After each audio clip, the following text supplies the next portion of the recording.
chapter 4. We kind of went over into some of this today. We may go a little bit further than the lesson today. We'll see in a moment, but whatever the case, it's good to have everyone here. Esther chapter 4. As again, I'd like to ask Jared, if he would, to lead us in a prayer.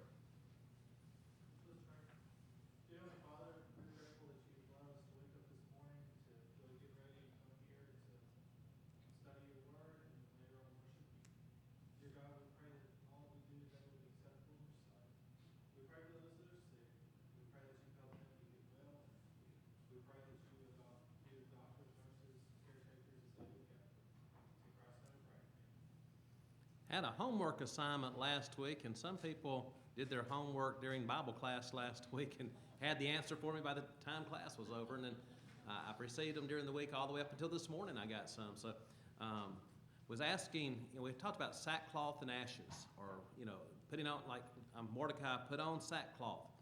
And someone asked, I think it was Brooks asked it, did they do it in the New Testament? And what did people come up with? Is there any New Testament examples of sackcloth and ashes, or references at least? Okay. There's a couple of them in the book of Revelation where it's mentioned. Revelation 6 and verse 12 talks about sackcloth. It says, I looked when he opened the sixth seal, and behold, there was a great earthquake, and the sun became, it says black as sackcloth of hair. And so, it's pictured as a, black sackcloth there. In Revelation 11, verse 3, I will give power to my two witnesses. They will prophesy 1,260 days clothed in sackcloth. So those are some, it's used in prophetic language. One, not talking about people. And by the way, I've got Rachel's glasses because I left mine at home this morning. So I had a choice between these or ones with little gold studs on the end, so I decided these are a little bit better. But anyway, one's an example that's not people, but it's the sun being black like sackcloth. The other is talking and prophesying about some witnesses. Any other examples where sackcloth is mentioned in the New Testament? Anyone else come up with anything? Yeah. In Matthew 11:21, he just says, woe unto you, Chorazin, woe to you, Bethsaida, for the mighty works which were done in you have been done in Tyre and Sidon. They would have repented long ago in sackcloth and ashes. And so Jesus is saying, look, if this had happened back in the days of Sodom and Gomorrah, they would have repented in sackcloth and ashes. But still, it's referring back to Old Testament times and sackcloth and ashes. Well, my point was that to me, I couldn't find it. There's nobody in the New Testament that practices. That's the point, yeah. It's mentioned there in prophecy. It's used, talking about back to the Old Testament. In fact, I did try to do a little bit of searching. I didn't find anything direct. When I tried to do sackcloth and ashes, it came up with fasting all the time. But the other example, let's see, where was the other one? Okay, well, where'd it go to? It's on here. Let me get back to the right place where I left my note. Catherine had sent me a thing out of Young's Analytical Concordance, and one other place that Young's listed and gave Matthew 3:4, which was kind of interesting to me because I looked at that and I was talking about John the Baptist, and it says that what did he wear? He's clothed in what? Camel's hair. And so I guess then I got to reading on that one, and it will say, that's a very coarse type of cloth that would be, and some would say that, he's contrasted with some people along the way, and that maybe it's a sign that he's wearing rough clothes as it's a sign of repentance. But I looked up sackcloth, and it was saying it's made out of goat's hair, so a little bit different, but maybe some of the same kind of imagery there with him wearing something that's rough and not elegant, not royal, but something that's a little bit more rough and maybe more of a sign of repentance. But as far as Christians practicing wearing sackcloth and ashes, in the New Testament time, I could not find an example of that. Now, fasting is mentioned, a sign of trying to, get you more spiritually minded, or maybe a sign of sorrow, help you with your prayers as well. But as far as the sackcloth and ashes, unless someone comes up with something else, as far as us practicing it, we don't see that today. I don't think it was done I didn't see it where it's listed as being done in New Testament times, for what it's worth. Anybody find anything different on that? But now, what did it symbolize? Repentance. What else? Mourning, sorrow. Should we still be penitent? Yes. Should we still have times of sorrow? Absolutely. And mourning. And we're sorrowful over things that are going on in our country today. We pray for the country to repent. We hopefully, if we're doing things we shouldn't do, have a penitent attitude, a sorrowful attitude over. But as far as having to use sackcloth and ashes, no. So I don't see that anywhere. But I appreciate any questions along that line, and we can all learn something new along the way. Any comments before we get into the lesson? In Esther, do what? We need to mention that is primarily a Hebrew practice, even though there were others, it led out into other cultures also. Yeah, we see that. I mean, in the Old Testament, you see that often. Now, you do see when Jonah went to Nineveh. I mean, that the Assyrians there repented in sackcloth and ashes, but of course they're repenting to Jehovah God. So that's. But again, like you said, you see it throughout Israel's history that was there. They probably needed a lot more of it than they had along the way. Any other comments? In Esther chapter 4, we were looking at Mordecai learned what had happened about the decree had been sent out by Haman to have all the Jews killed. They had cast lots, and it came on. It's going to be like 11 months later that they would on one day everyone would rise up against the Jews and kill all the Jews. And so he found out that they were going to kill all the Jews. By the way, we're Esther chapter 4. Esther chapter 4, lesson number 7. So he found out what was going on. And of course, he being a Jew, Esther being a Jew, they were very concerned about it. I mean, even if you weren't a Jew, that should get your attention and make you concerned. Go wipe out a race of people. And Haman had an ulterior motive. What really upset Haman the most? Okay, yeah, Mordecai wouldn't worship him or bow down to him and show him the proper respect. In fact, you're going to find out it happens again, and that's where Haman's end begins to come. But Mordecai was upset, so he put on the sackcloth, and ashes in verse 3, and that's what gave the discussion about sackcloth and ashes for the New Testament. And so Esther sends out one of the servants, one of the eunuchs, to find out what's going on and try to get him to dress properly. He sends back the letter that's been sent out to all the provinces and tells them that this is what's going on. And so he sends word to Esther. She needs, basically, she needs to go in and make supplication before the king. She's the queen. Surely you can go in before the king and ask him to save her and her family and really her people. But she sends word back to Esther sends word back to Mordecai in verse 11. And all the king's servants and the people of the king's provinces know that any man or woman who goes into the inner court to the king who has not been called, he has but one law: put all to death except the one to whom the king holds out the golden scepter, that he may live. Why would he have such a law as that? Why would? Do what? Self-protection? Possibly. I mean, you don't want just anybody and everybody coming before your throne just for anything and everything, and it could be an enemy. Do what? Sure to save time. It saves time. Yeah. It's you start looking if you're in an important position, have a lot of people up under you, and you give everybody free access to you. What happened to Moses when everybody's coming to him to decide things? He just got overburdened, but he didn't say, "Hey, if you come to me, you're gonna have death." What did he do instead? Got him some people to handle the case. Yeah, his father-in-law told him to get some help, and he got some help. And the people still got to hear him, but he spread it out. With the king here, it's like, okay, I'll settle it my way. If you come before me, I haven't asked you to come before me, you will be put to death. Now, anybody that came before him that had not been called, now he can call somebody. He could call you and say, "Hey, come on up here and visit with me, you're fine." But if he doesn't call you and you come, he realizes it must be something pretty important for you to risk your life. And I wonder how many people he did not extend the scepter to. You can imagine going there with something important, and you go walk in there, and I've got to talk to the king, and he looks at you, and he just sits there, and they carry you off to be killed or kill you there, I don't know. But just think about the realization that comes to you, like, he's not going to listen. I'm about to die. And so why would Esther, as the queen, the one that he picked out of all those young ladies throughout the empire, why would she be afraid that he would not extend the scepter to her? She hadn't been called for 30 days. Okay, yeah. She didn't know. Yeah, I mean, she hadn't been called for 30 days.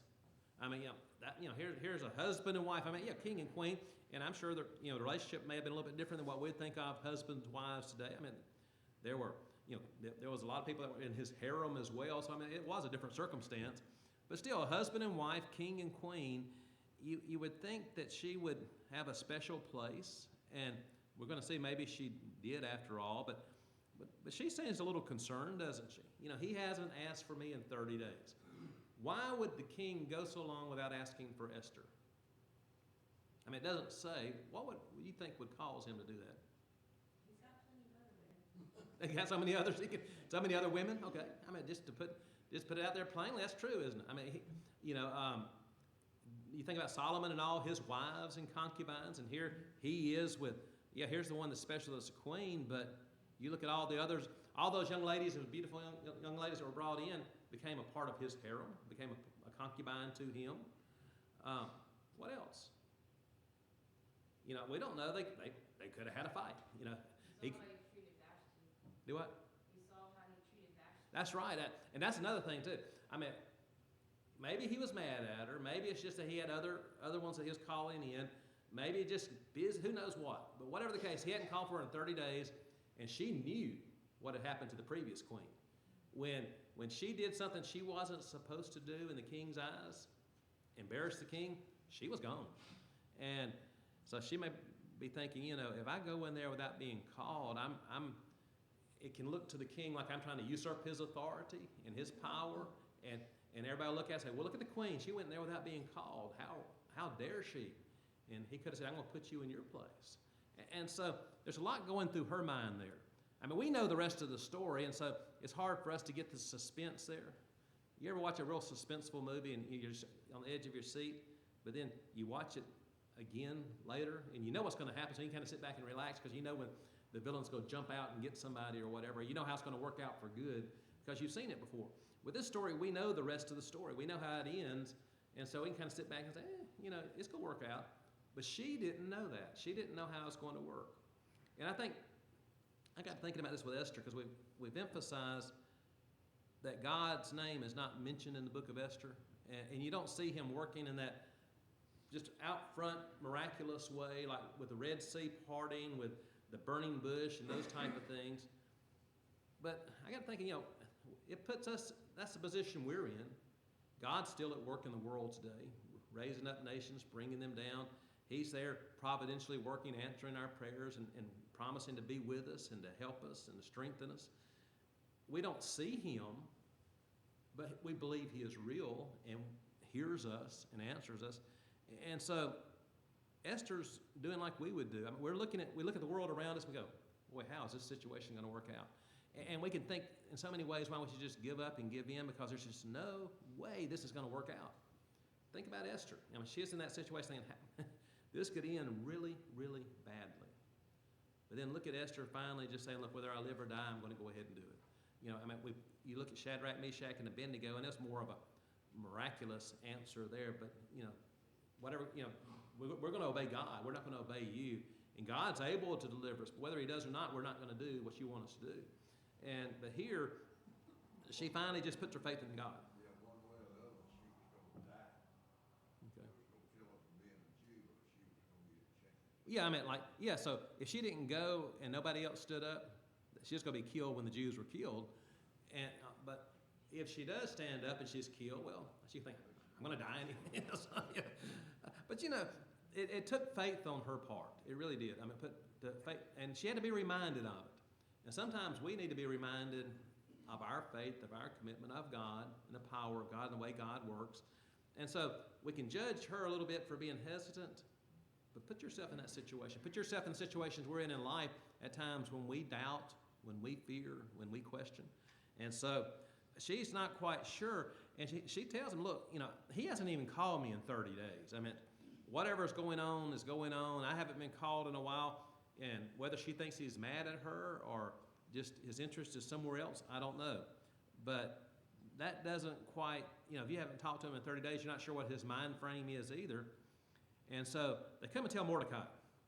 And in verse 13, Mordecai told them to answer Esther, "Do not think in your heart that you will escape in the king's palace any more than all the other Jews. For if you remain completely silent this time, relief and deliverance will arise for the Jews from another place, but you and your father's house will perish." So, like Jimmy said, it's going to be die now, die later. But what Mordecai is saying is God's going to save his people. One way or the other, he is. Now, how did Mordecai know that? A question was asked to me for a class. Was he a prophet? Had he been told something? It doesn't say that in the scripture. Whether he knew it was going to be him or some other man that he knew personally that was going to do it, it doesn't say. It could be very simply, he knew God would do it. God had promised, deliverance to his people, had promised to watch over his people, and he just knew in his heart that he would not let all the Jews be wiped out completely. He's going to save a remnant in there somewhere. And so he's saying, look, if he saves them and you didn't rise to the occasion, he said, I doubt very seriously you're going to make it.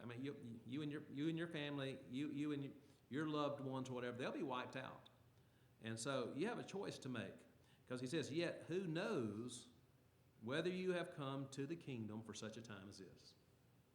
This may be your purpose for being here. Look at how, if she thought back to her life, she'd say, well, look how I came to this position. And then, is it accident or was it providence? And so Esther replies back, "Go gather all the Jews who are present in Shushan and fast for me. Neither eat nor drink for 3 days, night or day. My maids and I will fast likewise. And so I will go to the king, which is against the law. And if I perish, I perish." I don't know exactly how, the way she said that was, or thought what she was thinking exactly. But she said, look, if I die, I die. I realize I need to do this. It was contrasted, I think it's in the book or something I was reading.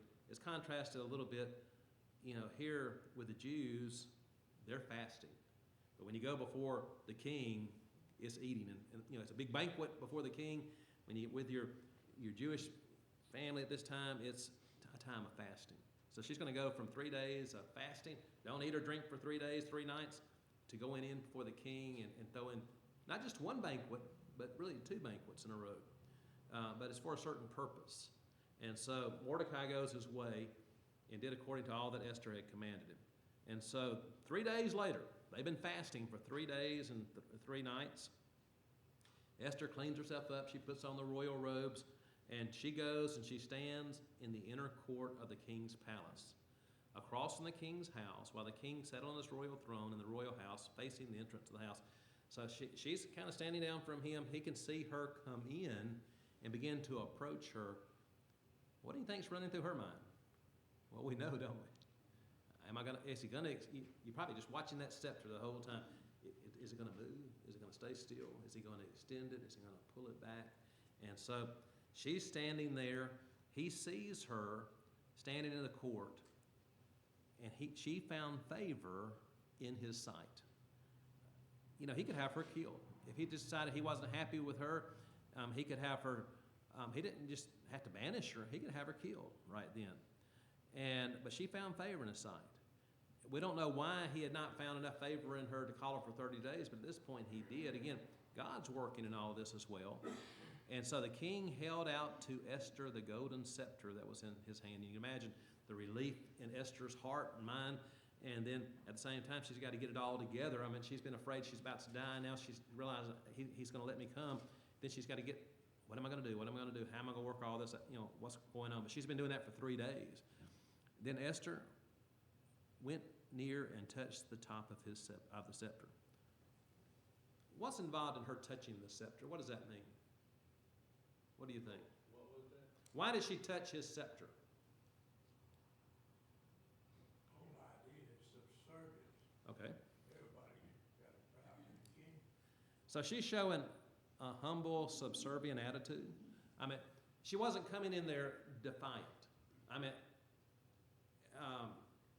the king took Vashti's attitude as being defiant. You defied me. Now, with Vashti, it could have been just a matter of morals, of proper modesty that was there, that she wanted to do it. But Esther is being very careful here to show a humble attitude, a subservient attitude, to respect the king, to respect his authority. She's not saying, look, I can come before you anytime I want to. I'm the queen. I'm your wife. And how dare you not call me for 30 days? That would be starting off in a really bad way. It could end very badly, very quickly for her.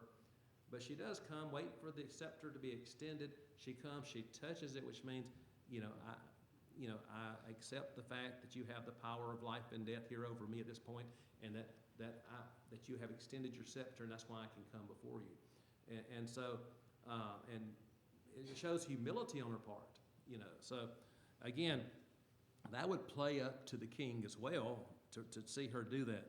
Mark, Yes. do you think that maybe she wanted to know if she was gonna die or not? Well, But she knew sooner that she wasn't gonna die? yeah. Well, the second when that scepter is extended, she's going to live then, I believe. Because if it's extended, you can come forward. Now, if he doesn't like what you have to say and you think he's wasting time, that still doesn't stop him from banishing or kill you. But when she does that, that shows it's kind of an agreement between them. You can come and, and that I accept that. And so you can imagine what do you think is going through the king's mind now? What would cause her to risk her life to come here before me? He knew he hadn't called her in 30 days. He may not know the exact number of days, but he knew he hadn't seen her in quite some time. And for her to come unannounced, for her to come without being called, what in the world is it? It has to be something important, something that she wants. And I'm sure it intrigued him to figure out what it was. He goes, what do you wish, Queen Esther? What is your request? It should be given you up to half the kingdom. Do you think she would have really received half the kingdom if that's what she said? Well, now that she mentioned it, That statement has got a lot of people in trouble. well, yeah, the things you promise. The half the kingdom, because sometimes we'll say things very quickly and then realize, oops, but the thing is, some will say it's almost just a poetic kind of statement, like the cattle on 1,000 years. I mean, you see it over in the New Testament about John the Baptist's head, but whatever the case may be, I don't think it was said flippantly. I mean, if she had asked for half the kingdom, what would have happened if he goes, oh, I didn't really mean it? That would have been embarrassing to him there. Because he could have turned it back around on her. But the point is, don't offer it if you don't mean it. But what is your request up to half the kingdom? He's just saying, look, there's something important that you want. I know it is. You risk your life to come here. And I think he's saying to her as well, though, what's your request? I'll give it to you. And he's saying, I'm not mad at you. I'm not about to kill you right now. I want to make you happy. And what do you want? And so here's her request, her petition. If I have found favor in the sight of the king, and if it pleases the king to grant my petition and fulfill my request. So look, if I found favor in your sight, so again, not just saying, look, I deserve this as your queen, or you promised half the kingdom, here's what I want. He says, look, if you appreciate me, if I find favor in your sight, and if it pleases you, she's playing up to him and to what he wants. Fulfill my request, then let the king and Haman come to the banquet which I'll prepare for them, and tomorrow I'll do as the king has said.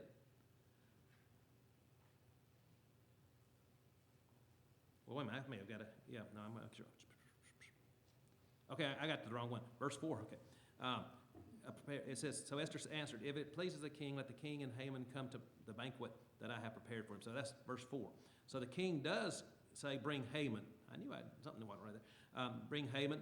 And the king and Haman went to the banquet that Esther had prepared. Why would the king not even wonder, why would he not say, wait a minute, why do you want Haman here? What is Haman to you? Why do you suppose that didn't enter into the king's mind? Or maybe it did. I just thought he should put him on a pedestal, that he's your right-hand man. Yeah. But we gotta realize that Esther is still facing death if she don't get this changed. Absolutely. I mean, the clock's ticking there, and she's got to get something changed, or they'll all be out to kill him. But you look at that situation, and it's like it'd be like if you invite the president, the vice president, to some important banquet. Nobody think anything about that. I mean, they say, okay, it's a president and a vice president. That makes sense. Or maybe the president, speaker of the house, whatever. Get a couple of dignitaries here. You understand that. And here's the king, and one that's kind of risen through the ranks to be the right-hand man to the king, and someone that was very important.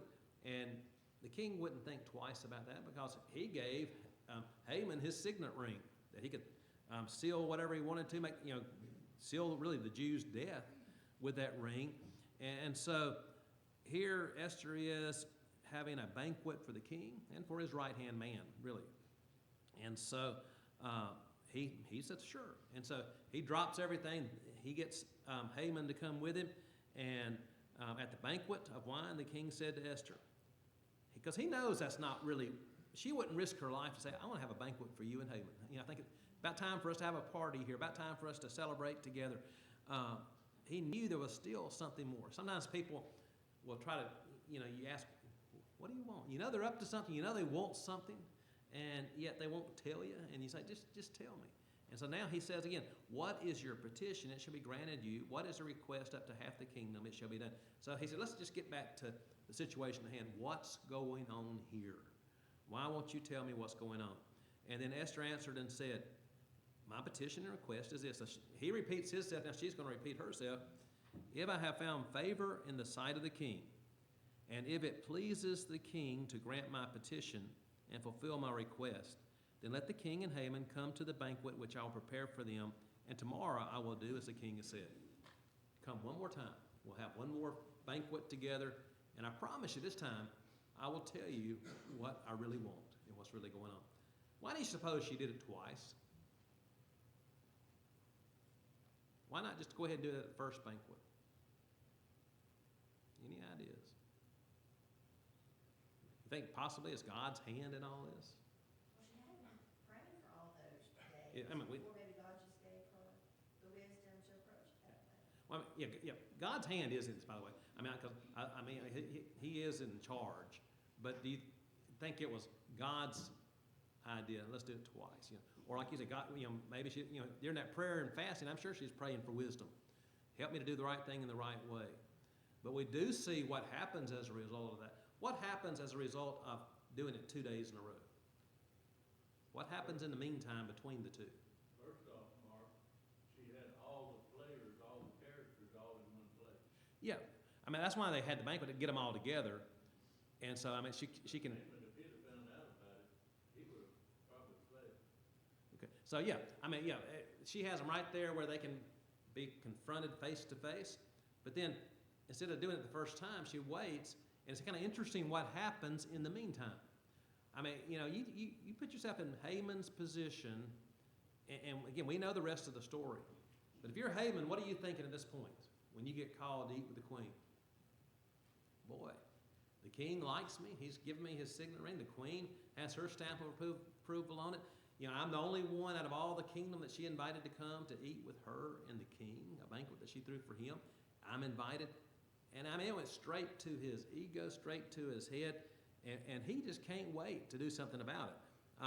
He did have the ring, the king's ring, which he didn't stamp anything that was done. Right.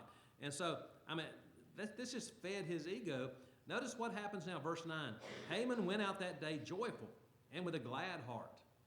But when Haman saw Mordecai in the king's gate, and that he did not stand or tremble before him, he was filled with indignation against Mordecai.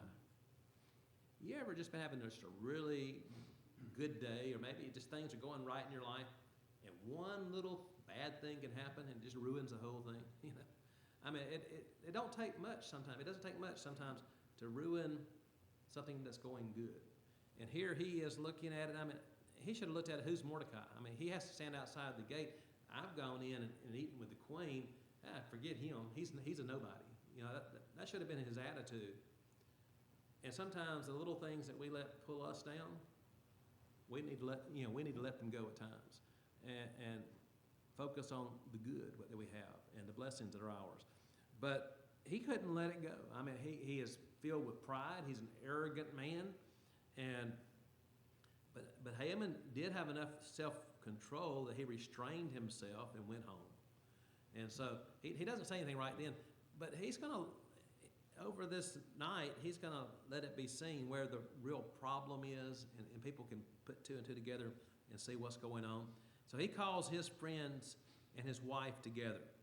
And he's already built the gallows that he's gonna hang Mordecai on? No, they're about to. They're about to.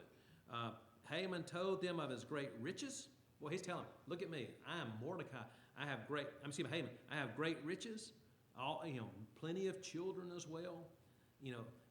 And he started talking about all his success as the king here. Well, the king promoted me here. The king promoted me there. Look, he gave me a signet ring that I can seal things and speak on behalf of the king, speak for the king. Look how great I am. He's advanced me above the officials and servants of the king.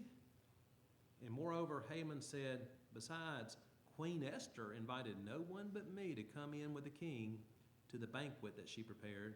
And tomorrow I am again invited by her along with the king. Boy, you sit there listening to somebody, and you understand them being happy. And it's one thing for somebody to say, boy, you won't believe, and they're just bubbling over because they're excited. That's one thing. But there's arrogance here. Look how important I am. And I want to be sure everyone knows it. Look how great Haman is. And so he's bragging left and right. But then he comes back and says, yet all this avails me nothing, so long as I see Mordecai the Jew sitting at the king's gate. That's his problem. There it is, right there, isn't it? That sums it all up. It's amazing what people can do out of hatred, out of jealousy, out of bitterness, out of pride. I mean, like I said, it wouldn't have been right for him to have Mordecai killed. But you'd think it should have stopped there. Take Mordecai out, have him executed. Don't kill all of the Jews just because of what one person did. But it's just amazing things people do out of hatred or out of pride or whatever else it may be. But he can't be happy because he allowed this one person to make him miserable, because one person dared defied him. Why would that make him so angry? For just one person not to bow down. Well, that's his problem. Him? So that was his problem? Mordecai was Haman's problem. Okay. That was his thorn in the side or whatever. That was the one, that just, sometimes we can, certain people can have just that one person that knows how to get to them and knows how to get under their skin or cause them problems. And with Haman, evidently that was Mordecai. But the bottom line was, whether it was Mordecai or someone else, Mordecai was the only one brave enough not to bow down. I mean, the others in fear bow down. But Mordecai defied him. And if Mordecai does it and gets away with it, well, maybe others will as well. So he doesn't want to see that. He doesn't want that to happen. Any comments? And so, but he allowed that just to ruin his day. Then the king's wife, then his wife, Zeresh, and all his friends said to him, well, now, he has a wonderful wife as well that's just like him, and the friends as well. Let a gallows be made 50 cubits high, about 75 feet tall. And in the morning suggest to the king that Mordecai be hanged on it. Then go merrily with the king to the banquet. And the thing pleased Haman so that he had the gallows made. So, How high is the bell tower? do what? How high is the bell tower? How high is our bell tower? Is that? Do you have any idea? Huh? From the bottom up, he said. I don't know. But 75 feet, pretty piece up in the air. yeah, some have tried to argue that it wouldn't be possible to build one that big that quickly, but How many folks you have working on it? that makes the difference, doesn't it? You have a crew of one man, it'll take them a while, but if you have as many people as you want at your disposal, they can throw something together in a hurry. And it doesn't have to be the best of them or whatever else. Why build it so tall? I mean, It don't take that many feet to hang somebody, does it? More people can see. More people can see it. And I got to think, I don't know how it would be constructed. Would he be way up, I guess, way at the top of the gallows? Would he fall all the way to the, bottom? And just, you know what would happen there without having to describe all that, or would he be up there and just fall just a few feet and die? But the idea is, let's build a big gallows that everyone, like you say, everyone from everywhere can see it all around, and he's going to be put to death. We'll put a stop to this, and people will know, here's that guy that would not bow down to Haman, and if you don't bow down to Haman, the same's going to happen to you as well. But 75 feet is I'll give you homework for next week to see how tall the bell tower. Now, I don't know. How tall is average story? It's a 7-story, 6-story. 6-story building? Okay. What's the average height on a story? About what? The new sign About 12. is 10 foot tall. Okay, yeah. The new sign, the top of the new sign is 10 foot tall, so you put 7.5 of those on top of each other. It's 10 foot off the ground to the top, so you put 7.5. That's quite a ways up, isn't it? But the point is, whether you put on a gallows 10 foot tall or 75 foot tall, the end result's the same, isn't it? You wind up dying. But I think he's just making a point. He's trying. It's everything he does is over the top here. He's mad at one man. He's going to kill an entire nation. He wants to hang him. Let's hang him as high as we can. And so, but notice the lack of concern, the lack of heart here. We'll suggest to the king that Mordecai be hanged on it. And so, of course, the king's going to go along with you. You're Haman. You can hang him, then y'all can go have a good time at the banquet and go merrily with the king to the banquet. And so Haman, with his arrogance, doesn't see how anything could go wrong. It makes you, how much do you think Haman knows about the relationship there? Evidently not. None, as far as between Mordecai and Esther. Evidently that had been kept from him. He didn't know who he was and what the relationship was, so maybe he wasn't as much in the know as he thought he was, because if you realize that the queen was his cousin and that he had been a father to her, you might think twice about it. But it's all going to come out in the open very quickly. And so, everything is setting up here. We've seen the good guys, the villains, and the yet-to-be-determineds along the way as well. But you look at, you look at Esther and Mordecai, and what kind of picture do you come away with when you look at Esther and Mordecai? What kind of people? No, I'm just talking about what kind of people do you see them? If you were to see them and know them, how would you describe their life, their attitude, whatever else? Spirituality? Faithful. Okay, faithful. Okay, that's a good word. I think you see concern there. You see people that are determined. Mordecai, you see his love for Esther. He's outside that gate trying to make sure she's okay through the whole process. You do see how the servants, the eunuchs, treated Esther, and the head of all those there made sure that she received better than the others did before she went into the king to begin with. You do see the king's attitude toward her in choosing her, but also the king's attitude in allowing her to come before him. That speaks well of Esther. Everything looks good. When you think of the king, what kind of picture do you get? How would you describe it? Do what? Bored? Okay. Just in what way? Do what? He wanted some entertainment. Just fine. Yeah, you really don't know. We can say that kind of jokingly, but he's been sitting there, and you don't know how.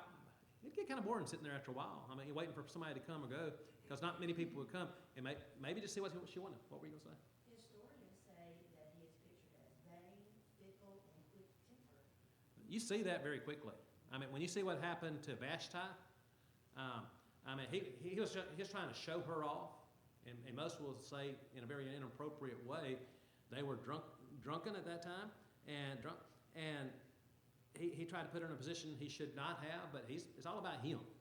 And then you see him just very quickly do that, and then quickly agree to, hey, let's have a contest. We'll banish her and have a contest to replace her. You know, you see that happening. So yeah, and Say I see a man with no forethought. a man with no forethought. Yeah. Kind If of- he thought about it, he wouldn't have done that to the queen. If he thought about it, he wouldn't have jumped to conclusions and then had to figure out how to get out of the trap he was in. True. And but now you do see him, at least when Esther came forth, he didn't just not do anything and just let her be killed.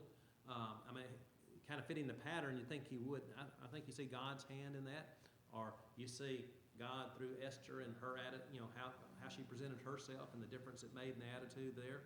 But you do see an arrogant, vain man that didn't have a lot of forethought. You think about Esau selling his birthright, that kind of thing, just for the moment. What good is the birthright going to do me if I'm starved to death?